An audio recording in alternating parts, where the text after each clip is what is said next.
Dernier match de la 5e journée de top 14 et la section paloise, leader, accueille Toulouse, le champion de France. Et pour une si belle occasion, le stade du Hameau a revêtu ses plus beaux habits de lumière, mais aussi sorti les drapeaux pour la Oniada. Et pourtant, après seulement 12 minutes de jeu, c'est Toulouse qui s'installe dans le camp béarnais.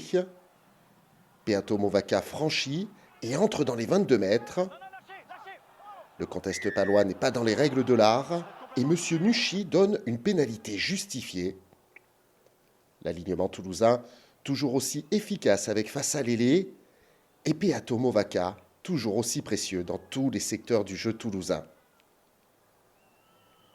Le talonneur international a le sourire et Melvin Jaminet ouvre le score. Toulouse 3, Pau 0. Mais Pau est transcendé par son public et 5 minutes plus tard, la section part à l'assaut des 22 mètres toulousains. Les avants progressent avec méthode. La défense au Garonnais est à la faute.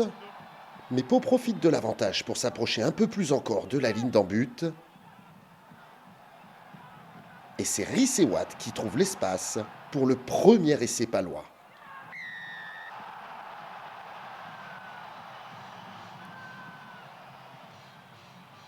Risséouat, l'ancien Aurillacois, peut savourer cet essai.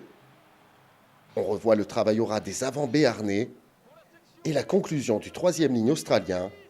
Pau mène 7-3. À la mi-temps de cette première période, Robson dégage son camp. Baptiste Germain récupère le ballon à la lutte avec Atis Ogbé. L'ailier palois ne jouait pas le ballon et se voit à son tour sanctionné d'une pénalité. L'arrière du stade, Melvin Jaminet, ne se fait pas prier et réduit l'écart à 7-6.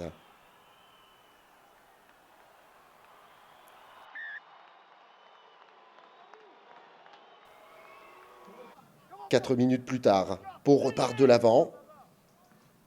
Mais sur cette mêlée, la première ligne paloise est en travers. Pénalité à nouveau. Le pack de la section est secoué. Et l'arrière international Melvin Jaminet ajoute 3 points de loin. 9-7 pour le stade toulousain. À 5 minutes de la pause, nouvelle mêlée. Et cette fois-ci, c'est la première ligne toulousaine qui est prise à défaut par M. Nuchy. Owen Franks est passé au sol, au grand mécontentement de son entraîneur Hugo Mola. De près de 50 mètres, Joe Simmons redonne l'avantage à la section. 10-9, c'est le score à la pause. En deuxième période, Toulouse est moribond et Pau veut en profiter. À l'heure de jeu, Alban Placine commet une faute grossière. Joe Simmons est idéalement placé et donne 4 points d'avance à son équipe, 13-9. Sous les yeux de la légende néo-zélandaise Conrad Smith, la fin du match est tendue.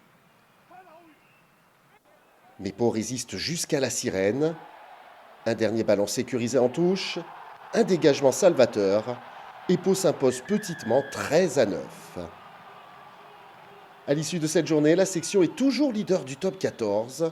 Quant à Toulouse, c'est un maigre point de bonus défensif dans l'escarcelle.